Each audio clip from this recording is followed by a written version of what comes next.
Alors à cause d'Abraham, Sarah ne sera pas touchée. Mais la promesse elle restera telle qu'elle a été dite. Amen. Et les amis sont passés, pardon, les gens qui accompagnaient l'Éternel sont passés à Sodome. Et vous connaissez toute l'histoire. Parce que je vais aussi gagner mon petit temps. Et Abraham, il est resté, l'Éternel est resté avec Abraham. Et Abraham a intercédé pour Lot.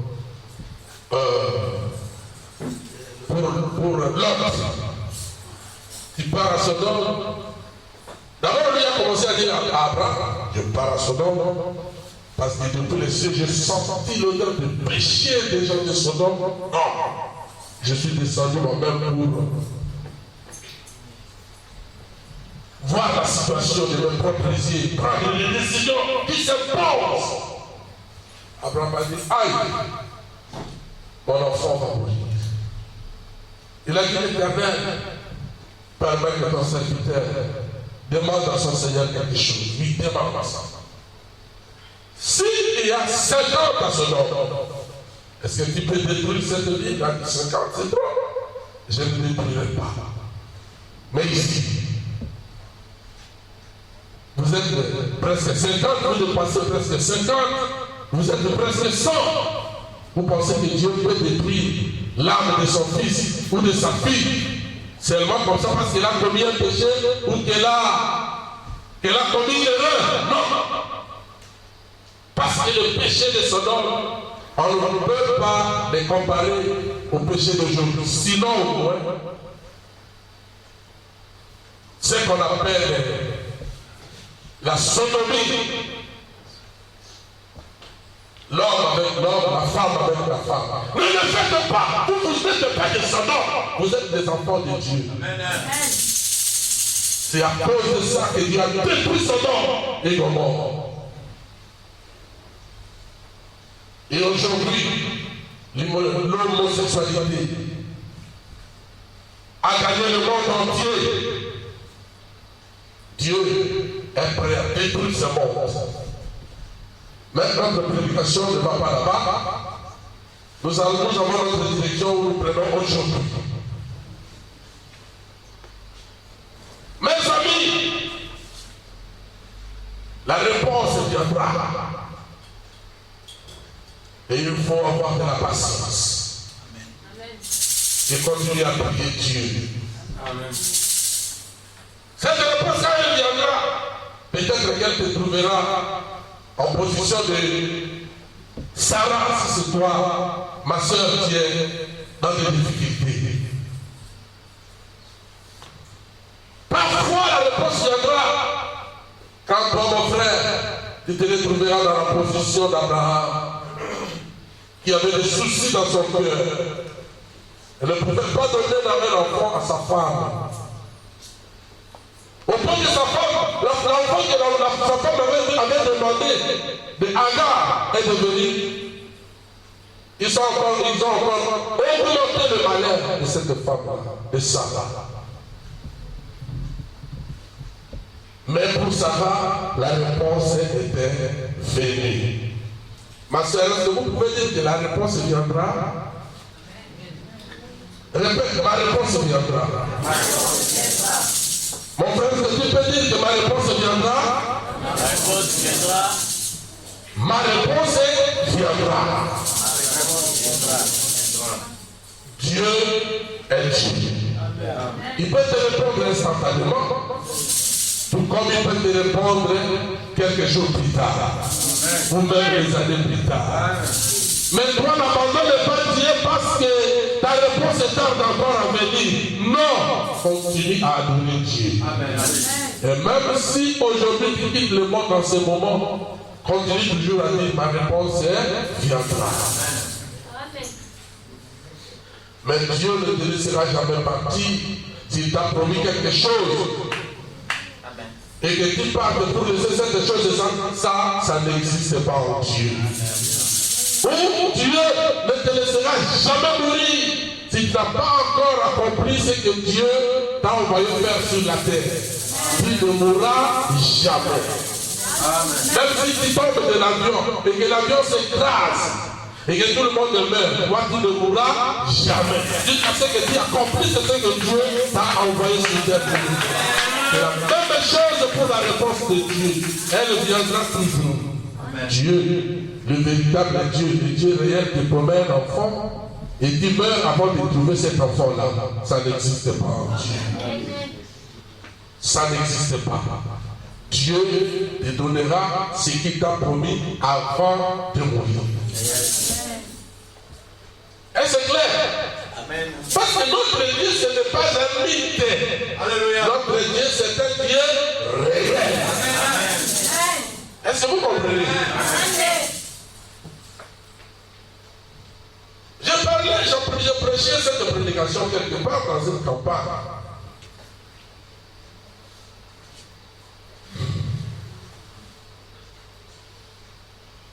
Messieurs, nous voudrions voir Jésus.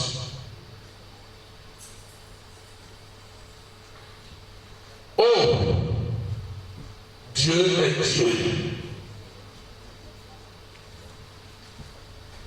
J'étais parti un jour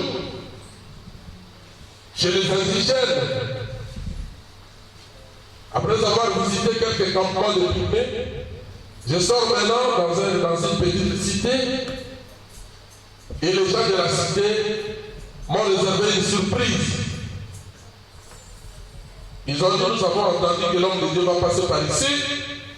Nous lui dressons un podium où il va monter pour nous bénir tout simplement.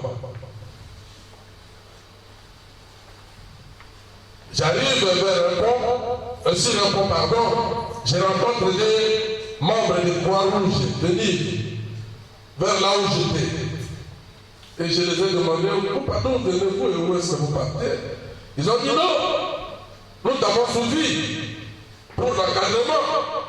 Parce que ce qui est là-bas, c'est inimaginable. Alors on nous a donné l'ordre de te suivre là où tu es pour te garder toi et ceux qui t'accompagnent. Oh. Et on était en moto. Souvent quand je voyage en forêt, je voyage toujours avec un groupe de plus de 25 ou 30 personnes. Parce que là, chez les pygmées ou les indigènes là-bas, qui va préparer pour vous la nourriture. Quand même, quand on s'est sacrifié, pasteur, il faut aussi garder ce que vous mangez, ce que vous vivez. Il faut vraiment se protéger. Parce qu'il faut garder la santé pour que le travail avance bien. Alors, je voyais toujours avec une équipe de plus de 25, 30 ou 40 personnes. Chacun fait son travail. Alors, j'arrive dans cette petite cité, je vois toute la cité, les hommes, les femmes, venir m'accueillir. Et le premier à m'accueillir, c'était le chef du village. Comme c'est un secteur, je devais voir aussi les chefs du secteur de cette entité, parce qu'il y a une administration là-bas, il était absent. Et je suis entré curieusement dans la foule, où on ne peut pas compter les gens, très nombreux, des milliers de personnes. Il y avait des femmes qui prenaient leur paille, qui essuyaient mon pantalon, mes chaussures de forêt en pleurant. Il y avait des gens qui voulaient tout simplement me toucher. Et ils m'ont accompagné jusqu'à dans leur marché où ils avaient laissé leur produit. Donc plusieurs personnes. Ça m'a vraiment ému. J'ai dit, oh Seigneur, je ne mérite pas tout ceci.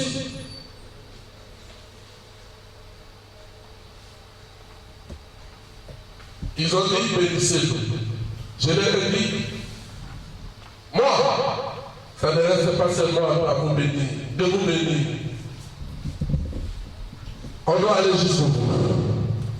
Vous m'avez reçu, vous ne m'avez pas reçu. Et ce n'est pas moi qui vous bénis. Jésus vous bénira. Mais moi, je vous promets ceci. Vous avez reçu un serviteur de Dieu en sa qualité de serviteur de Dieu. Je ne veux rien. Je ne suis que votre frère. Je pars aujourd'hui, j'ai dit, dans des forêts là-bas, je ferai l'effort pour que dimanche soit qu'on passe un moment de fête. Alors j'ai béni les gens, j'ai béni la cité et je suis parti. Les gens de la société de l'endroit, ils ont dit qu'il ne traversera pas par des montagnes qui l'accompagnent. Nous lui envoyons une équipe pour lui faire traverser notre territoire. Je dis, oh Dieu, je ne mérite pas ceci. Mais tout ceci, c'est toi. Il y a eu beaucoup de choses au cours de ce voyage, mais je vais parler seulement de cet endroit-là.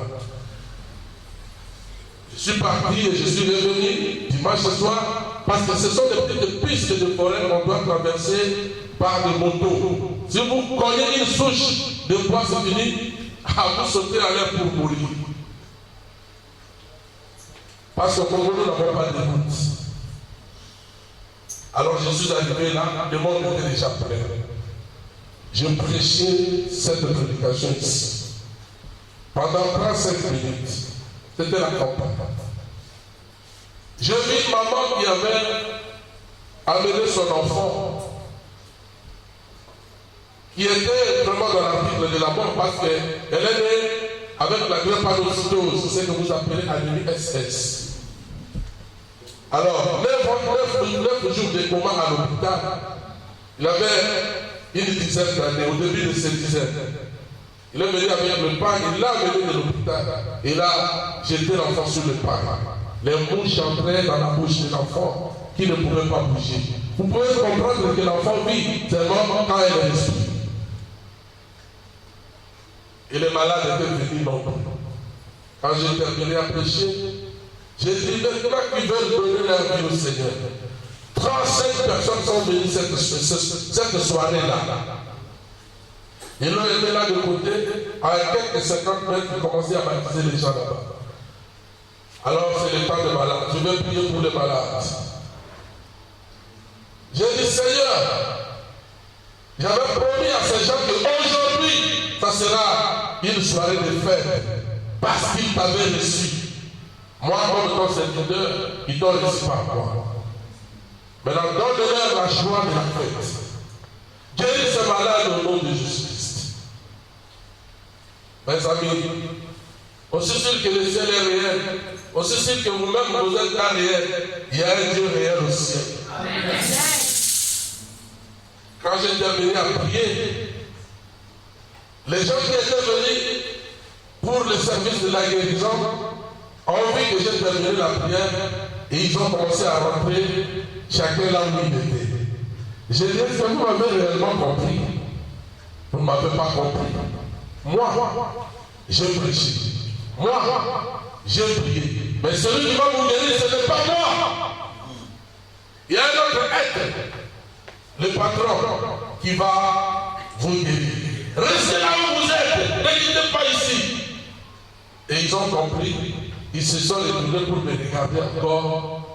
Pendant, ça n'a pas fait une minute que cet enfant-là, qui était étalé là, depuis plusieurs mois, il ne se levait pas. Il s'est levé d'un bond, tout seul. Il commençait à venir pour monter sur le podium où j'étais. Un paralytique qui était assis sur une chaise plastique au côté du podium s'est levé de lui-même. Et il a commencé à faire les contours du podium. Et les gens commençaient à se lever, les malades commençaient à se lever. Alors l'onction a secoué tous, la majorité de ceux qui étaient dans la campagne. Et moi j'ai prié, Seigneur Jésus, Seigneur Jésus, parce que j'avais peur que ceux qui ont l'onction qui commencent à tomber, parce qu'ils étaient entrés dans des émotions que je ne pouvais pas imaginer. Je pensais qu'ils tomberaient sur ceux qui sont encore assis là, qui étaient malades. Et j'ai crié, Seigneur, Seigneur, aie pitié. Il n'y avait pas aucun incident. Donc il y a eu une fête de temps, mais je ne peux pas l'expliquer. Et les gens commençaient à venir donner des témoignages. L'enfant, il est ici il est peut-être dans ma vie. Je n'ai pas l'habitude de prendre des photos, mais quand moi je prêche, c'est toujours comme ça.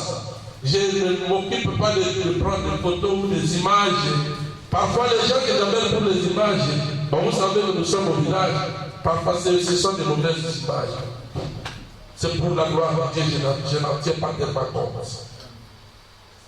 Alors c'était formidable. Un garçon qui prenait le photo et le chose quoi. Je l'ai amené de Kinshasa. C'était le caméraman du pasteur Bama, cette fois-là. Il m'a dit le pasteur. Ça c'est le pasteur Bama. Je dis non, ne dis pas ça. Lui il a plus que moi. Oh non, je vais envoyer cette image à la télévision. Je dis non, n'envoyez pas cette image à la télévision.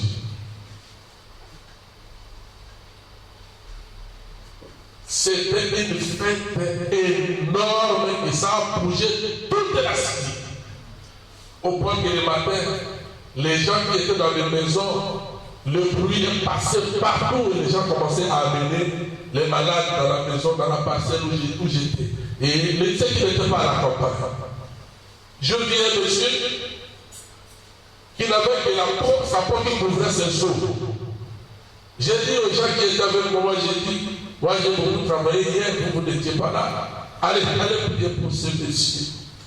On a prié pour ce monsieur, il s'est levé directement parce que j'ai une équipe de campagne qui prie aussi pour les malades. Alors le monsieur s'est levé et dans les quartiers on a commencé à chanter en lingala. Ça veut dire, ça c'est quelle sorte de Dieu comme ça? On n'a jamais vu un Dieu comme ça. Notre Dieu est réel. Le Dieu de votre pasteur est réel. L'onction est sur lui. Il peut prier pour vous. Et Jésus dont nous parlons peut vous guérir et peut vous donner réponse à votre problème. Il y a beaucoup de choses.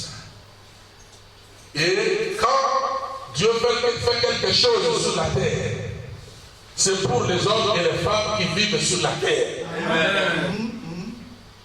Ce n'est pas pour la gloire de quelqu'un d'autre. Il veut seulement montrer que je peux faire ça avec toi, je peux faire ça avec toi. Toi est seulement la foi. Amen. Le Dieu de la Bible, ce n'est plus aujourd'hui un Dieu de l'histoire. Aujourd'hui, c'est un Dieu réel. Amen.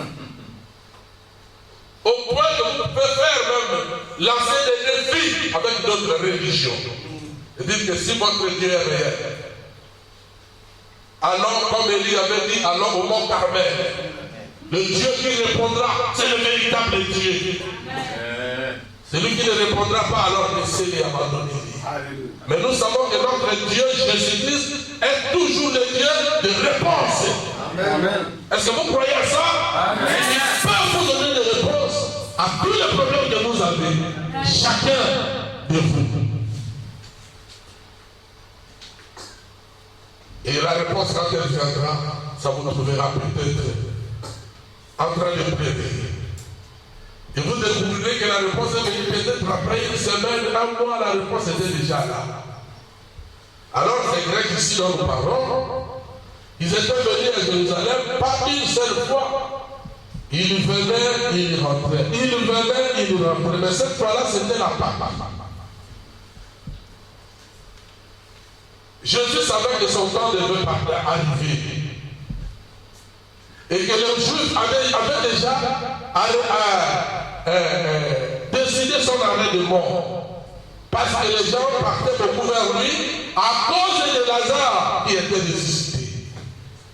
Et la Bible dit que les gens n'étaient pas, ne suivaient pas, ne suivaient pas Jésus seulement, mais ils voulaient voir Lazare que Jésus avait ressuscité réellement un homme mort, 4 jours dans la tombe. Comment peut-il sortir de la tombe sans même les secours de kilomètres? Jésus était à l'extérieur. La tombe avait la profondeur de 6 mètres. Mais Lazare, par une seule parole, Lazare sort et Lazare est sorti. Oh! Non. Nous n'avons jamais entendu ça. Et la foule des Juifs commençait à faire Jésus. C'est ainsi que les Grecs aussi quand ils étaient venus cette fois-là pour la fête de Pâques, ils ont dit nous devons aussi voir cet homme-là. Qu'on nous a dit qu'il est le Messie, dont le prophète avait parlé dans la Bible depuis de temps anciens. Alors si c'est lui, et si c'est réellement lui qui a ressuscité Lazare, oh, ils n'ont pas dit d'autre chose après. Nous nous limitons seulement à ce qu'ils voulaient voir Jésus. Et ils sont venus, ils ont trouvé Philippe dehors. Jésus a dit entouré, mes amis, il faut protéger votre pasteur. Quand vous établirez l'entrée dans votre église, il faut protéger votre pasteur, ne le laissez pas partir seul ou se promener seul. Il faut qu'il y ait toujours des gens qui le protègent. Parce que le ministère attire les gens. Et le ministère appelle les gens. Et quand les gens viennent, il y a aussi de ceux qui veulent vraiment suivre et vivre, et il y a aussi de ceux qui veulent attenter. Moi, j'ai risqué la vie beaucoup de fois.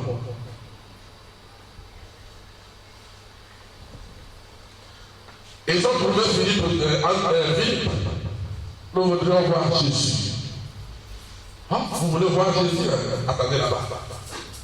Philippe aussi est allé dire cela à André. Philippe était de Bethsaïda. Peut-être de la même région qui André, en Galilée. Mon ami Philippe, frère, j'ai vu des gens là-bas qui viennent de la Grèce. Il semblerait que ce sont les prosélytes de la religion juive. Mais ils sont venus pour adorer dans la Pâque. Maintenant, ils ont décidé de voir Jésus. C'est-à-dire qu'ils étaient venus plusieurs fois, ils entendent parler de Jésus, et quel miracle qu'il est en train d'opérer, mais cette fois-ci, ils ont décidé de le voir. Alors, qu'est-ce que nous allons faire pour le faire arriver là où se trouve le maître? Ils se sont parlé un peu et ils ont décidé ensemble de les amener à Jésus. Et ils sont allés vers Jésus. Ils ont dit, maître, nous avons quelques gens non-juifs là-bas. C'est-à-dire, les juifs, la religion que nous avons, Jésus que nous avons, la parole de Dieu que nous avons, ça a commencé chez les juifs. Et en dehors des juifs, nous tous, nous sommes des nations païennes. La vraie nation de Dieu, c'est Israël. Mais nous les autres, que nous soyons des Juifs, que nous soyons de la Jordanie, que nous soyons des Congo, que nous soyons des États-Unis, nous sommes tous des nations, ce qu'on appelle des païens. Mais les Juifs, ce sont eux à qui cette parole était venue avant, mais ils l'ont rejetée. Mais Jésus a dit, à nous qui l'avons reçu, nous des nations, nous aussi, nous avons trouvé le droit dans la cité d'Israël. Savez-vous que vous avez aussi une portion de terre en Israël? Vous ne comprenez pas? Chaque chrétien a le droit de vivre en Israël quand Jésus reviendra dans son règne. Est-ce que vous comprenez cela? Oui. Amen. Nous avons le droit. Pas dans le règne d'aujourd'hui de Netanyahu, non. Mais dans le règne messianique de Jésus, quand il s'asseyra sur le trône de son père David, pour régner dans le millénium et prendre toute éternité, nous serons avec lui là-bas. Alléluia. Amen. Voilà la raison pour laquelle le pasteur vous prêche. Il vous prêche pour les gloires éternelles. Amen. Mais les petites gloires de la terre, vous en aurez aussi. Parce que Dieu doit vous bénir. Mais la plus grande gloire pour laquelle